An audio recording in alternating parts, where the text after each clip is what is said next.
سے وہ منہ میں ڈسچارج ہو جائے تو آپ سوچیں کہ اللہ تعالیٰ شرمگاہ کو گندگی سے بچا رہے ہیں. یہ دیکھو کیا سوال پوچھا انہوں نے, ہم بستری کا شرعی طریقہ. محمد رفیع صاحب پوچھ رہے ہیں, میں بتا نہیں رہا کہاں سے ہیں تاکہ ایسا نہ ہو ان کے گھر والے جان لیں. میری عنقریب شادی ہونے والی ہے, مجھے زوجہ سے قربت کا سنت طریقہ بتا دیں. یہ سوال حیا کے خلاف ہے اور میں حیا کے خلاف سوالات نہ پڑھتا ہوں نہ اس کے جواب دیتا ہوں, لیکن چونکہ یہ سوال بہت زیادہ لوگ پوچھتے ہیں تو میں نے ہمت کر کے آج یہ پڑھ لیا ہے, اور اس میں لوگ غلط گائیڈ بھی کر رہے ہیں, تو اس لیے میں اس کا جواب دے رہا ہوں کہ اسلام میں کوئی خاص طریقہ نہیں ہے اس کا. اس پہ فالتو کتابیں لوگوں نے لکھی ہوئی ہیں, پتہ نہیں کیا کیا, وہ ایسے ہی لوگوں کی آ رہا ہے. تو یہ چیز نیچرل ہے. جیسے کوئی پوچھے کھانا کھانے کا طریقہ کیا ہے, تو بھائی منہ میں نوالا ڈال کے چباؤ, نگل لو, خود بخود فطرت سکھاتی ہے انسان کو. تو ایسی زوجہ کے قریب فطرت خود سکھا دیتی ہے. ہاں شریعت نے جس طریقے کو حرام قرار دیا ہے وہ سب کو معلوم ہے کہ جو ہے وہ اللہ تعالیٰ نے جو بدکار لوگ جس طرح سے کرتے ہیں, جو لڑکوں سے بدفعلی کرنے والے لوگ ہیں, وہ طریقہ حرام ہے. تو باقی اللہ تعالیٰ نے میاں بیوی کا معاملہ رکھا ہے, ایک دوسرے کا لباس ہے, تو کمرے کی باتیں ہیں وہ جیسے چاہیں مناسب سمجھیں, وہ ان کا اپنا ذاتی عمل ہے, اس کا کوئی خاص طریقہ نہیں ہے. اور یہ نیچر انسان کو خود سکھاتی ہے, نہ یہ طریقے نہ کسی سے سیکھنے کی ضرورت ہے. بعض لوگ تو حد درجے کی بے شرمی کرتے ہیں, وہ شادی سے پہلے جو ہے وہ فحش فلمیں دیکھتے ہیں تاکہ ہمیں طریقہ آ جائے. یہ انتہائی درجے کی بےہودگی ہے, انتہائی درجے کی ایک لعنتی عمل ہے یہ. تو یہ کوئی خاص طریقہ نہیں ہے.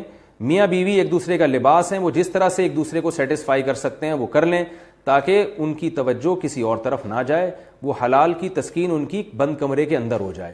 اور یہ باتیں لوگوں سے شیئر بھی نہیں کرنی چاہیے. آج یہ بھی ایک حرام کاری ہو رہی ہے, میں بہت سخت الفاظ استعمال کر رہا ہوں اس لیے کہ یہ, اور میرے پاس کوئی ہلکا لفظ نہیں ہے. وہ کیا ہوتا ہے کہ مرد اپنی زوجہ سے ہم بستری کر کے اس کے راز دوستوں کے سامنے فاش کر رہا ہوتا ہے, میں نے ایسے کیا, میں نے ایسے کیا. لڑکیاں بتا رہی ہوتی ہیں اپنی فرینڈس کو کہ میرے شوہر نے میرے ساتھ ایسے کیا. یہ بہت لعنتی عمل ہے. آپ صلی اللہ علیہ وسلم نے فرمایا جو عورت اپنے شوہر کے راز یا شوہر بیوی کے راز فاش کرتا ہے اس پر لعنت ہے, حدیث کا مفہوم ہے یہ.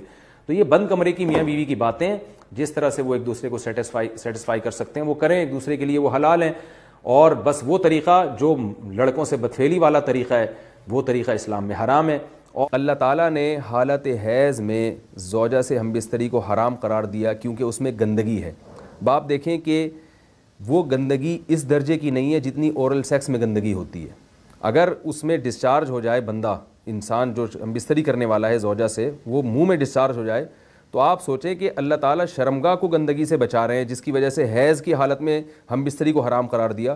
تو منہ جس سے انسان کھانا کھاتا ہے, جس سے کلمہ پڑھتا ہے, اور جو انسان کے جسم میں سب سے اشرف عضو ہے, سب سے زیادہ معزز اور مکرم عضو ہے, اس میں ایسی گندگی کو ڈالنا کہاں سے جائز ہو سکتا ہے, کہاں سے حلال ہو سکتا ہے. تو آج بعض متجدد قسم کے لوگ جو ہے نا اس کو حلال قرار دے رہے ہیں, تو یہ بالکل غلط ہے. تو یہ بات خوب ذہن میں رکھیں کہ اورل سیکس کے ذریعے اپنی خواہش کو پورا کرنا اس طور پر کہ ڈسچارج ہو جائے انسان عورت کے منہ میں, بیوی کے منہ میں, یہ بالکل حرام ہے, بالکل ناجائز ہے. کیونکہ منی ایک غلیظ اور ناپاک اور گندگی ہے اور ناپاک اور نجس چیز ہے.